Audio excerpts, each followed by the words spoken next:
Hi everyone, my name is Gonçalo Antunes and I'm a Fasttrack solution architect with the Fasttrack team. Today I'm going to present you the on-premises to online migration program. We'll start by a quick overview about what the program is. We'll cover the architecture and the approach, go through some important considerations, and then do a quick round on the migration steps.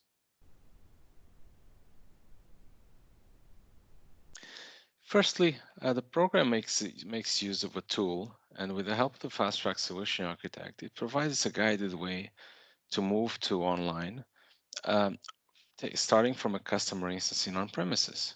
Basically, it will keep all the data and allowing a smart investment of time for improvements in the quality of the solution. Starting point will always be the on-premises database backup. And after that, the process includes staging and upgrading in Azure virtual machines under the custom subscription for the main purposes of upgrading to the latest version available on premises as of today, fixing any unsupported customizations that will not work in online, and do some database cleaning activities. As an example, reduce the amount of audit data that needs to be migrated or that you want to make part of that migration. The stage and upgrade step is actually crucial, and it will be an opportunity to learn, capture, and go through any failures and preparation of the database before you actually move to online. The migration project is also hosted, as you might know, under the LCS portal, Lifecycle Services, so lcs.dynamics.com. And it will make use of automation to deploy the virtual machines that you will need to the different steps, perform the staging, upgrading, and also do the migration. The migration service was originally designed to use the LCS hosted tool, as mentioned before, to migrate the customers on-premises CRM implementation to online, to the Power Platform. It will actually move the whole database. Currently, the service and the tool are only to fast-track eligible customers.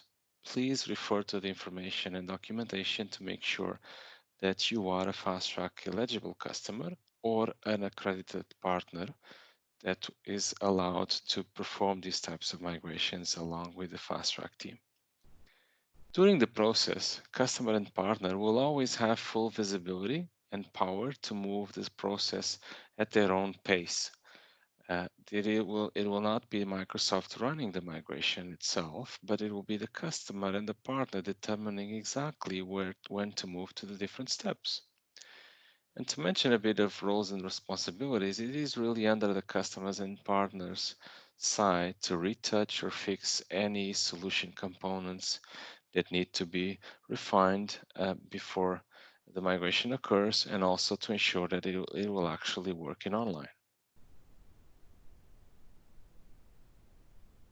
To summarize how the migration tool and the Fasttrack service come together, we've got this little slide here. The service makes use of a tool, the mentioned tool running under LCS, that will cover the migration end-to-end from the supported on-premises sources or source versions all the way to online. The tool will cover most of the known challenges for these types of migrations and will help validate any unsupported changes you need to address.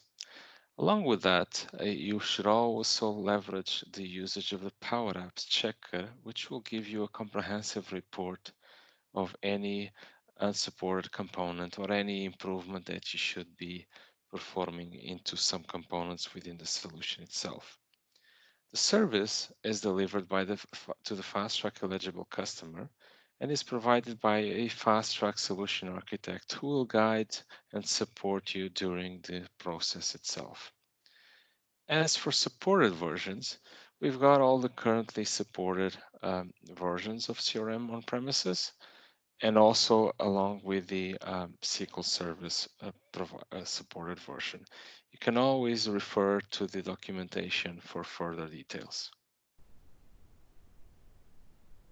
Coming a little bit now to the architecture and the approach itself to perform the migration. We'll focus now on summarizing that and what is the migration all about and how will the program work. As mentioned, the project runs under LCS and all the phases and tasks will be orchestrated from here in a sort of a wizard-like format, easy to follow and very intuitive to work with. This project is built from a template that includes automation to the different tasks, the different actions within the Azure Virtual Machine and the blob storage to pick up the customer's database backup from the container, stage the database into a running CRM in a virtual machine, upgrade it to the latest version available, and then migrate it to the online platform with that last API call to perform the operation.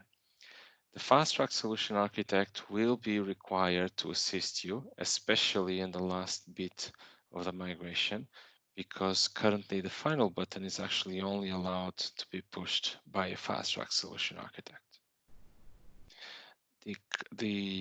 In terms of Azure subscription, as you could see in the slide here in the bottom, it will always be run everything under the customer's subscription. So even in terms of compliance and data privacy, there is no need to have the database or any copies stored elsewhere to perform the migration. In some more detail, we're now covering the high-level process steps required for a migration run.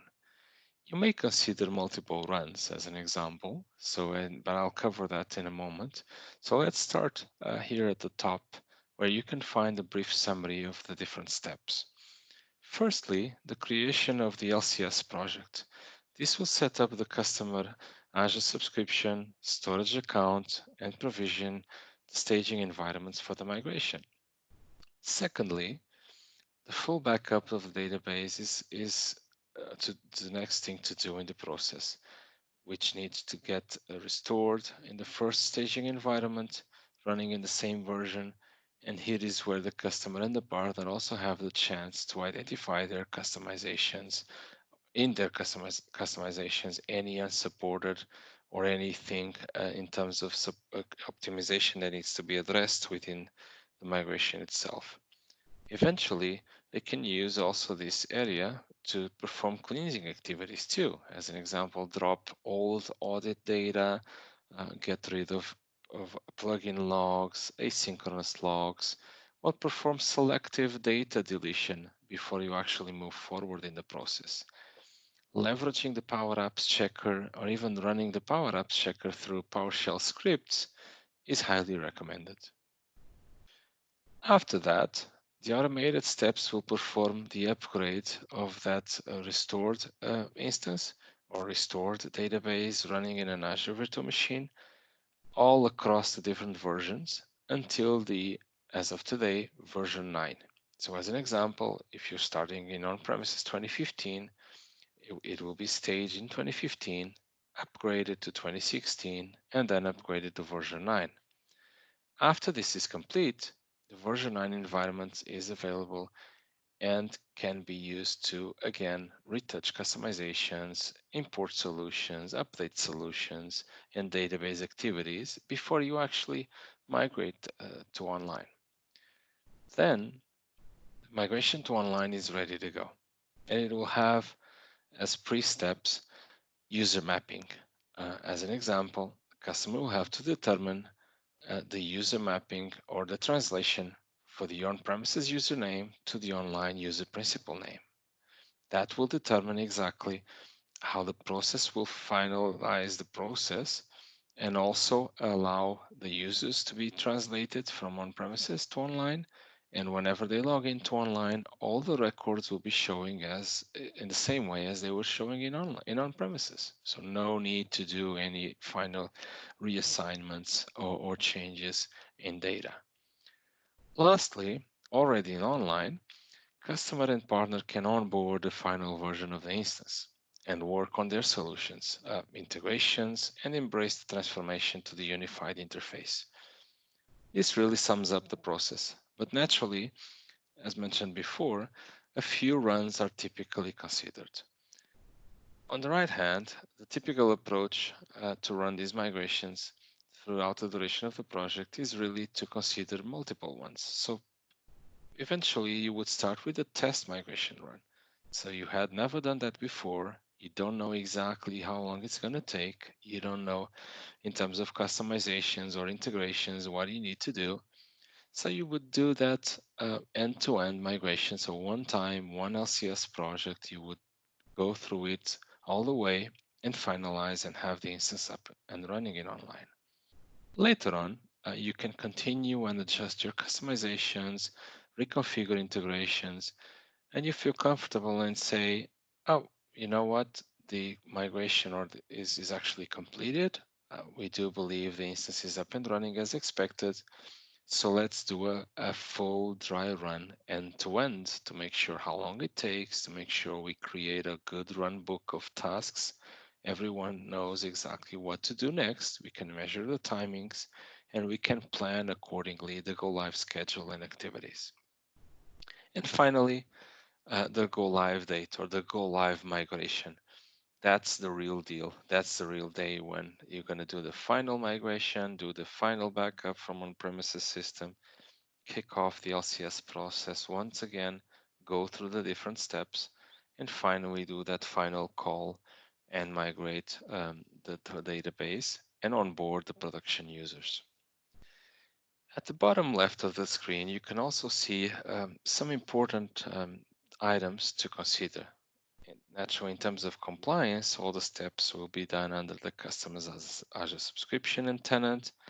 Performance in the sense that you will be able to choose the Azure region and even a Dynamics 365 region where you're going to deploy the instance. Be aware that if you're deploying to a different region than the one originally where your tenant is running, you will have to enable multi-geo regions for your tenant. Simplicity. Definitely, the automated process makes it really easy for you to go through the migration. And assistance in the sense that the Fasttrack solution architect will be working with you during different steps and also engage support in Microsoft tickets can be raised to unblock any situation or any issue or upgrade blocker throughout the different stages of the process. As an example of the general steps performed when migrating from CRM 2015 on premises, here's a little bit of a summary of what will need to be done. The full backup of the on-premises database is taken as a first step and then uploaded to the Azure storage account that got created during the setup of the process. From within LCS, the staging of that same database is done or will be done on a virtual machine running in the same major version.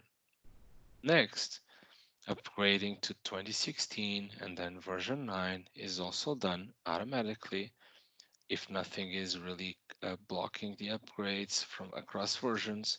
Everything will be waiting for you after a few hours.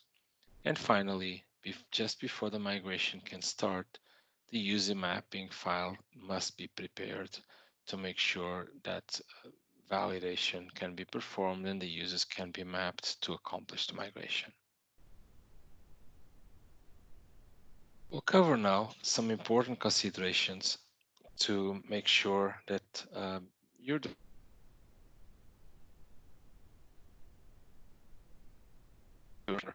all the items that we recommend you to cover for these types of migrations. Always evaluate the use of this approach on premises to online versus a typical classical migration where you would do a creation of a new instance, import solutions, and even migrate data.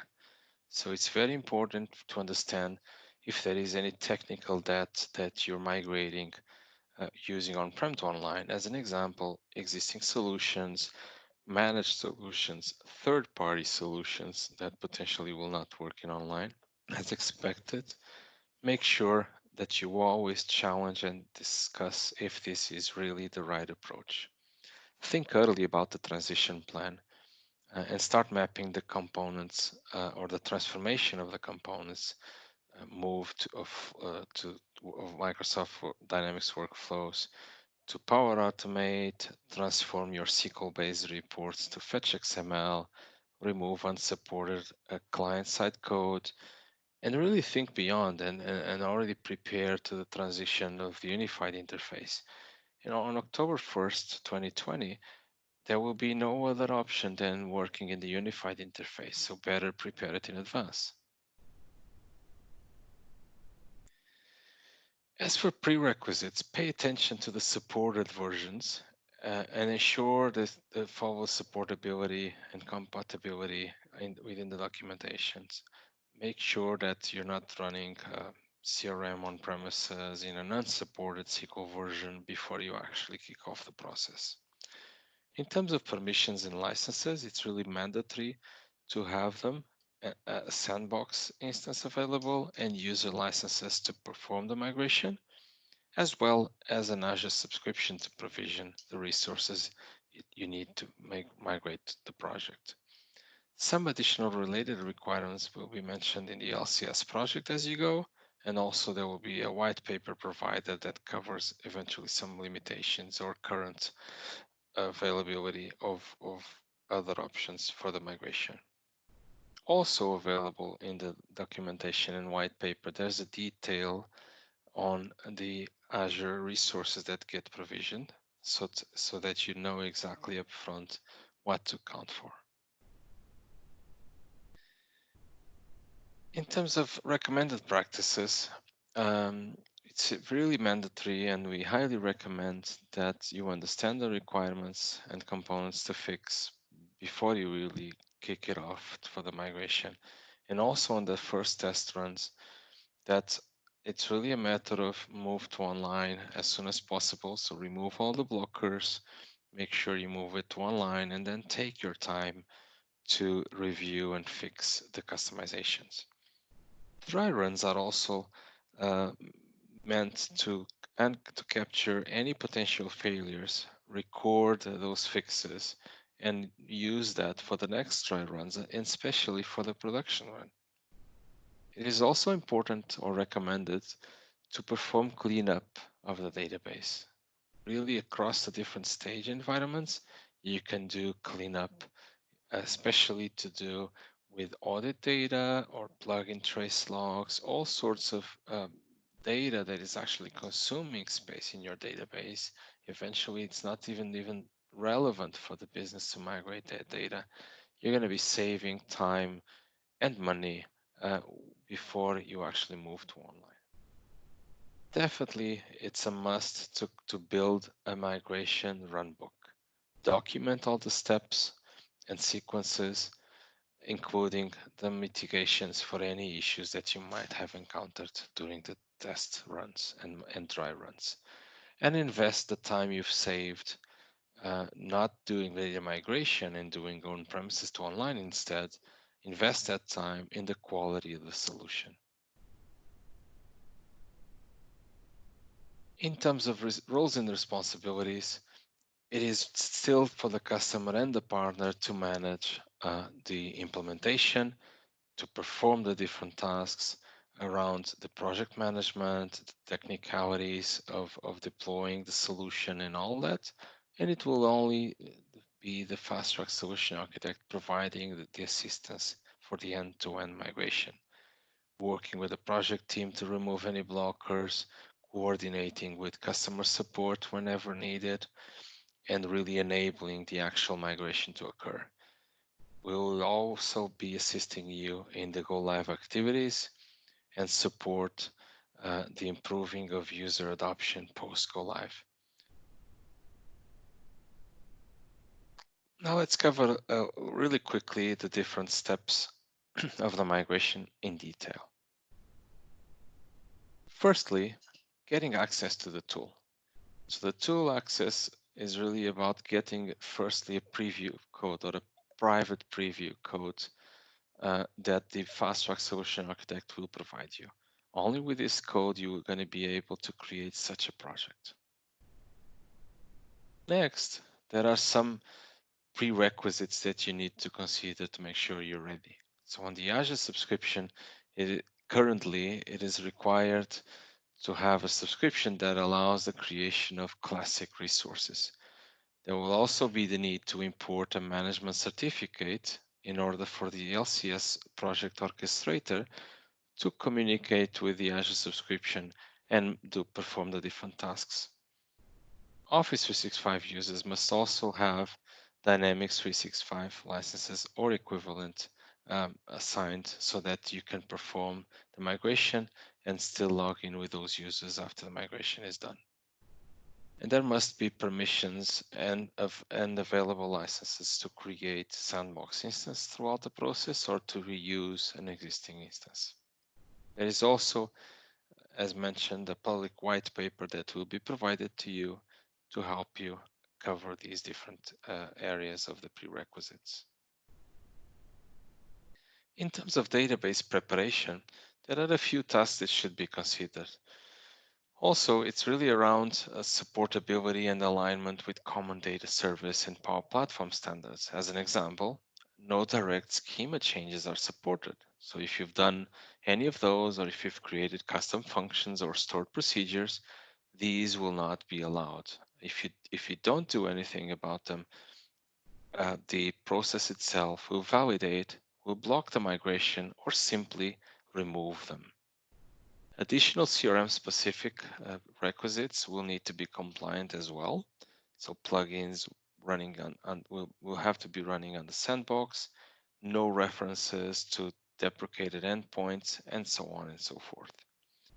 The above and all the additional preparation steps can be performed in the different staging environments or even before you start the process. It's really up to you to determine when to do what. So you're ready to create the LCS project.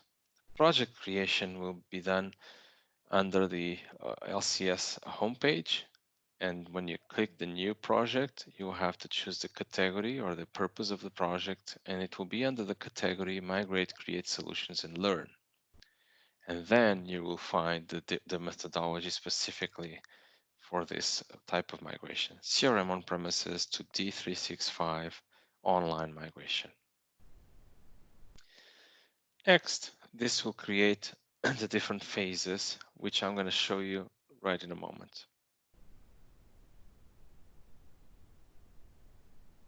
So here we see a recently created project with 4 different phases, as you can see here. First phase, we'll cover that in a little bit in detail, but we'll cover, among other things, one very important one under step 1.7, which will be to input all the details about your current version of CRM on-premises, your SQL version in CRM on-premises, and the region that you want to migrate your database to, or you're creating your instance in online, and then the different file names, database names, and when is the expected date to migrate. Next, you will find the second phase, which will include the migration or the staging of your current version of the database into the same major version in online. In online, but in this case, not yet in the Power Platform, but still in virtual machines running in Azure. Thirdly, you're going to go through the phase 3, which you can currently skip and basically replace by the Power Apps checker, which will perform validation checks on your solutions and provide you a detailed report around the customizations that you need to check before the migration can start. And finally, it will perform the upgrade across environments. As you can see in this example, automatically. We've started with CRM 2011 from on-premises. We've staged it in phase 2, and then the upgrade across the different versions occurs automatically. And hopefully, if there are no blockers across the upgrade of the different versions, you will stop in version 9. Lastly, and after you've prepared your user mapping, you are going to kick off the migration itself. determine a name for that instance, and then go through the different steps automatically again, like taking the full backup of the environment, doing pre-validation, and then the migration itself here in the last steps, which will complete by providing the final URL to the instance. So we'll cover a little bit of detail of each one of these phases. Phase number one is really about going over the different prerequisites, connecting the project to the Azure subscription, and put all the details and provisioning the resources. Special attention to step 1.5, where you're going to determine the Azure region, so the subscription region where you're going to deploy the Azure resources, which should definitely be the closest possible to the CRM region that you choose in step 1.7. Make sure you take a note of that. Next, the vanilla environment, so the CRM virtual machines or the virtual machines running on-premises CRM used for the staging and upgrading process will be deployed under step 1.9. And these will be also visible as soon as they're completed under the cloud hosted environment style, which you can also and always access remotely with remote desktop in the included credentials provided. Under phase two, as mentioned, the database is restored on the on-premises system, so running in the Azure virtual machine in the same major version, and it will make that database available for you to log in and perform all those different checks and cleanup activities if you wish.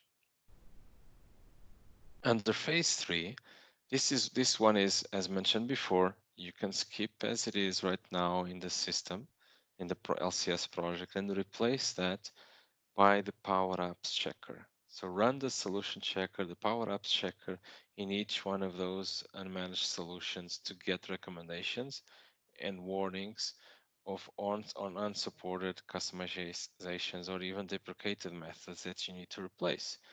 You can do them right away, or you can do it later on after you're online. It's really up to you to determine when to do that. Additionally, you can run it through PowerShell or call the Power Apps checker via PowerShell to perform and automate this process. Finally, on phase four. Phase four will do the different upgrades as mentioned before, all the way up to the latest version, currently version 9.0. This will be the last Azure environment that you have access to just before the migration to online occurs. Next is user mapping. So this will be the time where you're going to pick up the provided file that gets generated through the process containing the list of all the on-premises users and their usernames, and you're going to have an additional column to determine what is the target UPN, user principal name, for that particular user. As a minimum, you need to map at least one administrator so that you can log in afterwards and confirm everything is working fine. Or you can choose to map all the users anyway, and you're going to have the job ready for the next ones. And lastly, the migration itself. So the final step to migrate to online starts by setting up that name, the name of the instance, a new one or an existing one for the migration. Then the Fasttrack solution architect will be working with you to kick off the process. Once the process is ready, as shown before, you have access to the last link or sandbox org URL that you're going to see in the bottom of the page. Finally, or after the migration is completed, let's say you forgot to map a few users. You can always go back to the final step after the migration and run additional user mapping tasks without any issues. After the migration is completed, you can do finally your import of the solutions, the adjustment of customizations, reconfigure the different integrations and third-party solutions, and also plan that final transition to unified interface. There is a very important playbook which covers this migration, and you can also refer to it to help you with the different tasks that need to be performed and also the best recommended practices to cover this scenario. Throughout the duration of the process, the Fasttrack solution architect will be able to provide you the required assistance. But if issues are encountered across the staging and upgrade, they should be resolved with Microsoft technical support. Make sure you loop in the Fasttrack solution architect, but if there is an issue, an upgrade blocker specific to the database itself or the solution that you have in the system, then there must be a context and a scope of a support case to fix that issue. And to finalize, you may be asking yourself, how much will this cost you? Well, the usage of the tool and the Fasttrack solution architect engagement or the program is free of charge. So it's actually included as part of the Fasttrack eligibility. Uh, but it's up to the customer and the partner to cover the Azure consumption. So this will depend, of course, of how long you're running the VMs, how much size you've got, and how old your CRM version is. So depending on the older the CRM version is, let's say CRM 2011, and the larger the database is, the more costly it will be. But we can provide you some additional insights about numbers if required. The tool will not be wide open yet for customers. It's still ran under the Fasttrack eligibility or Fasttrack program scope, but later on we're considering the opening in some way, shape, or form. Thank you so much for attending this Tech Talk.